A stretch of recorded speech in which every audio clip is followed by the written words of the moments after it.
అర్థం చేసుకోలేనట్టుంది, ఎందుకంటే మిమ్మల్ని అన్ఫాలో చేశారు కదా చార్మి గారు. డెఫినెట్గా అండి వాళ్ళ ప్రొడ్యూసర్లు, ఆవిడ ప్రొడ్యూసర్ సినిమాకి.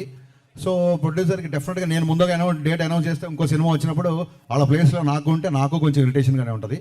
సో నేను చార్మి గారిని తప్పు పట్టను. అండ్ సోషల్ మీడియా అనేది ఎవరి ఇష్టం, వాళ్ళది ఎవరు కావాలంటే వాళ్ళు ఫాలో అవ్వచ్చు, ఎవరికంటే అన్ఫాలో అవ్వచ్చు. అండ్ అన్ఫాలో అయినట్టు కూడా నేను కన్ఫర్మ్ చూసుకోలేదు, ఎందుకంటే నాకు ఎవరో మీమ్ పంపించారు, చాలా మీమ్స్ వస్తుంటాయి. ఐ డోంట్ టేక్ ఇట్ అంత సీరియస్గా తీసుకోను. అండ్ మీ అందరికీ అంటే ఇంకో ముఖ్యమైన విషయం చెప్పాల్సింది ఏంటంటే,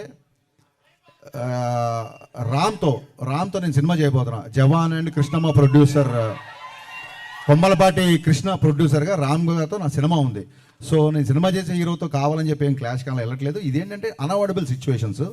సో మాకు తప్పట్లేదు, దీన్ని మనస్ఫూర్తిగా అందరూ అర్థం చేసుకుంటారు అనుకుంటున్నా. At the same time double A smart, mister Bachchan రెండు బ్లాక్ బాస్టర్ అవ్వాలని మనస్ఫూర్తిగా కోరుకుంటున్నాను. హరీష్ గారు, మీరు రీమేక్స్ని డీల్ చేసే విధానం డిఫరెంట్గా ఉంటుంది. ఇప్పుడు గబ్బర్ సింగ్ డిఫరెంట్గా ఉంటుందా, బాగుంటుందా? డిఫరెంట్గా ఉంటుంది, బాగుంటుంది. మనం చెప్పొచ్చు కదా. సో చాలా యాడ్ ఆన్స్ చేస్తూ ఉంటారు. ఈ సినిమాకి సంబంధించి ఎలాంటి యాడ్ ఆన్స్ ఉంటాయి? ఒరిజినల్ సినిమాకి దీనికి ఎంత చేంజ్ ఉండబోతుంది? చాలా డిఫరెన్స్ ఉంది.